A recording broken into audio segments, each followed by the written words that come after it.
The Kite Runner by Khaled Hosseini. Chapter 3. Lore has it, my father once wrestled a black bear in Balochistan with his bare hands. If the story had been about anyone else, it would have been dismissed as laugh, that Afghan tendency to exaggerate. Sadly, almost a national affliction. If someone bragged that his son was a doctor, chances were the kid had once passed a biology test in high school. But no one ever doubted the veracity of any story about Baba.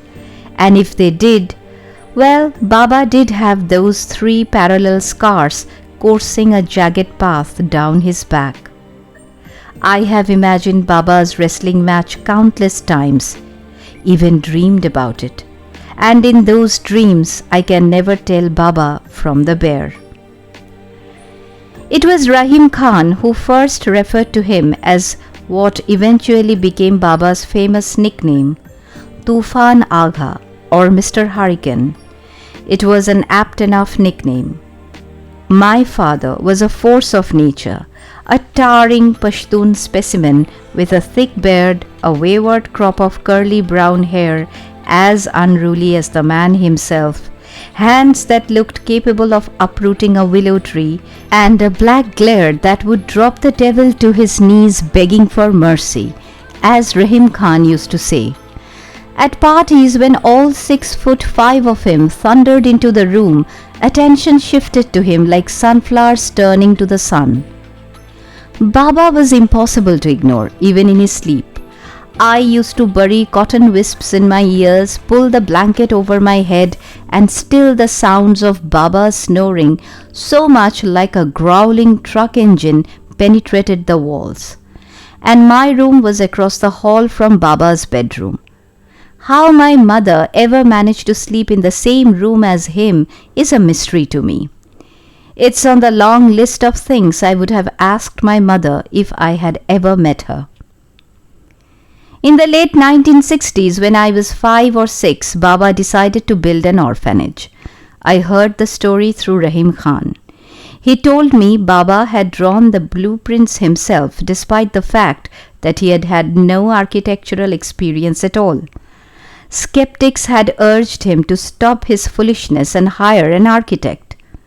Of course, Baba refused, and everyone shook their heads in dismay at his obstinate ways. Then Baba succeeded, and everyone shook their heads in awe at his triumphant ways. Baba paid for the construction of the 2-story orphanage just off the main strip of Jadi Mewan, south of the Kabul River, with his own money. Rahim Khan told me Baba had personally funded the entire project, paying for the engineers, electricians, plumbers, and laborers, not to mention the city officials whose moustaches needed oiling. It took 3 years to build the orphanage. I was 8 by then. I remembered the day before the orphanage opened, Baba took me to Kargha Lake, a few miles north of Kabul. He asked me to fetch Hassan too, but I lied and told him Hassan had the runs.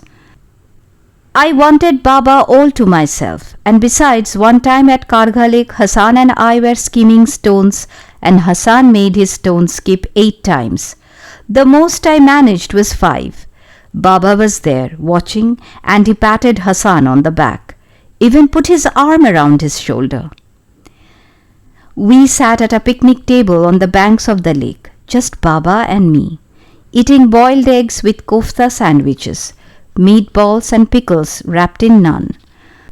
The water was a deep blue and sunlight glittered on its looking glass, clear surface. On Fridays, the lake was bustling with families out for a day in the sun. But it was midweek and there was only Baba and me, us, and a couple of long-haired bearded tourists, hippies, I had heard them called. They were sitting on the dock, feet dangling in the water, fishing poles in hand. I asked Baba why they grew their hair long, but Baba grunted, didn't answer. He was preparing his speech for the next day, flipping through a havoc of handwritten pages, making notes here and there with a pencil.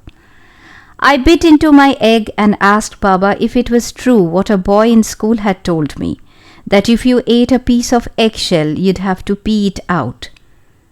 Baba grunted again. I took a bite of my sandwich. One of the yellow-haired tourists laughed and slapped the other one on the back. In the distance across the lake, a truck lumbered around a corner on the hill. Sunlight twinkled in its side view mirror. I think I have Saratan, I said. Cancer. Baba lifted his head from the pages flapping in the breeze. Told me I could get the soda myself. All I had to do was look in the trunk of the car. Outside the orphanage the next day they ran out of chairs. A lot of people had to stand to watch the opening ceremony. It was a windy day and I sat behind Baba on the little podium just outside the main entrance of the new building. Baba was wearing a green suit and a caracule hat. Midway through the speech, the wind knocked his hat off and everyone laughed. He motioned to me to hold his hat for him, and I was glad to, because then everyone would see that he was my father, my Baba. He turned back to the microphone and said he hoped the building was sturdier than his hat, and everyone laughed again. When Baba ended his speech, people stood up and cheered. They clapped for a long time. Afterward, people shook his hand. Some of them tousled my hair and shook my hand too. I was so proud of Baba, of us. But despite Baba's successes, people were always doubting him. They told Baba that running a business wasn't in his blood and he should study law like his father. So Baba proved them all wrong by not only running his own business but becoming one of the richest merchants in Kabul. Baba and Rahim Khan built a wildly successful carpet exporting business, 2 pharmacies and a restaurant. When people scoffed that Baba would never marry well, after all he was not of royal blood, he wedded my mother, Sophia Akrami, a highly educated woman universally regarded as one of Kabul's most respected, beautiful and virtuous ladies. And not only did she teach classic Farsi literature at the university, she was a descendant of the royal family, a fact that my father playfully rubbed in the skeptics' faces by referring to her as my princess. With me as the glaring exception, my father molded the world around him to his liking. The problem, of course, was that Baba saw the world in black and white, and he got to decide what was black and what was white. You can't love a person who lives that way without fearing him too, maybe even hating him a little.